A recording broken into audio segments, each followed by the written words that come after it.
Professional armiya bu ofitser va kontrakt bo'yicha xizmat qilayotgan o'sha kontraktchi ofitser, serjantlar, oddiy askarlar tushuniladi. Bular butun umrini shu harbiyga bag'ishlaydi. Ya'ni ular uchun bu kasb tomon. Kasb, o'sha kasb sohasi.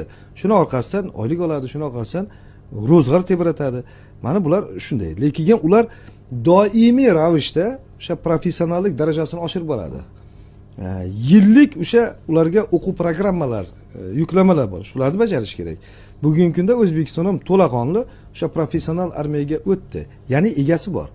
Avval muddatli harbiy xizmatchi 1 yil yoki 2 yil xizmat qilgan bo'lsa, bitta harbiy texnikaga haydovchi bo'ladigan bo'lsa, u 1 yil yoki 2 yil ichida u ketdi, o'rniga boshqasi keladi.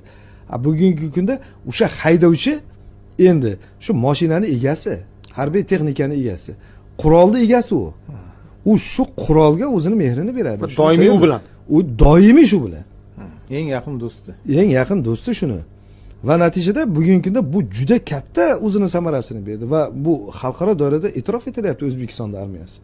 Bu nafaqat Markaziy Osiyo yoki MDH davlatlarida, butun dunyo hamjamiyatida e'tirof etilyaptiki, bu professional armiyaning mazmun mohiyati egasi bor. U professional